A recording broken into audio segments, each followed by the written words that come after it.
ಕುಟುಂಬಕ್ಕೆ ಆಧಾರವಾಗಿದ್ದ ಹಿಂದೂ ಕಾರ್ಯಕರ್ತ ಸುಹಾಸ್ನನ್ನು ಬರ್ಬರವಾಗಿ ಹತ್ಯೆ ಮಾಡಲಾಗಿದೆ. ಇಡೀ ಕುಟುಂಬಕ್ಕೆ ಆಧಾರವಾಗಿದ್ದ ಮಗನನ್ನು ಕಳೆದುಕೊಂಡು ಈಗ ಹೆತ್ತವರು ಕಣ್ಣೀರಲ್ಲಿ ಕೈ ತೊಳೆಯುವಂಥ ಪರಿಸ್ಥಿತಿ ಬಂದಿರುವಂಥದ್ದು. ನನ್ನ ಜೊತೆಗೆ ಸುಹಾಸ್ರ ತಂದೆ ಅವರು ನಮ್ಮ ಜೊತೆ ಇರುವಂಥದ್ದು, ಅವ್ರನ್ನ ಮಾತಾಡಿಸ್ತೀನಿ. ಮಗ ಇಡೀ ಕುಟುಂಬಕ್ಕೆ ಆಧಾರವಾಗಿದ್ದ ಮಗನನ್ನು ಈಗ ಬರ್ಬರವಾಗಿ ಹತ್ಯೆ ಮಾಡಲಾಗಿದೆ. ಹೌದು, ನಮ್ಮ ಕುಟುಂಬಕ್ಕೆ ಅವನೇ ಆಧಾರದ ಹತ್ಯೆ ಮಾಡಲಾಗಿದೆ. ಈಗ ನಮಗೆ ಏನೆಂದರೆ ಒಂಥರ ಕಣ್ಣು ತೋಚದಂತೆ ಆಗಿದೆ. ಈಗ ಅದೆಲ್ಲ ಕಣ್ಣು ತೋಚದಂತೆ ಆಗಿದೆ. ಅವನೇ ಆಧಾರ ಸ್ತಂಭ ಆಗಿದೆ. ಅವನ ಮೇಲೆ ಒಂದು ಇದು ಇತ್ತು, ಹಾಗೆ ಸಾಧನ ಇತ್ತು.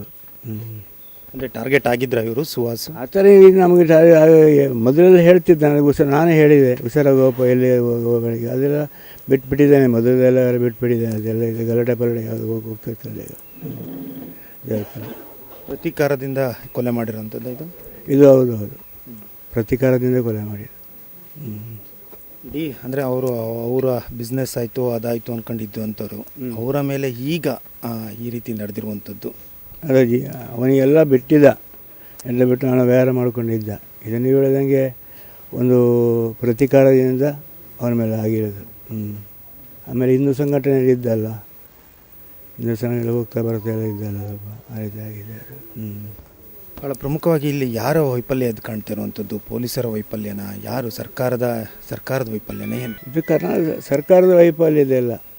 ನಿಮ್ಮ ಜೊತೆ ಯಾವಾಗ ನಿಮ್ಮ ಕೊನೆಯ ಬಾರಿಗೆ ಮಾತಾಡಿ? ನಿಮ್ಮ 30ನೇ ತಾರೀಕು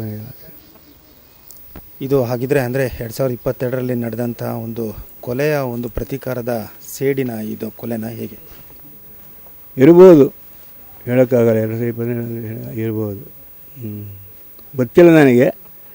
ಅದೆಲ್ಲ ನೀವು ಹೇಳಿದಂಗೆ ಅದೆಲ್ಲ ಬಿಟ್ಟಿದೆ ಅವನೆಲ್ಲ.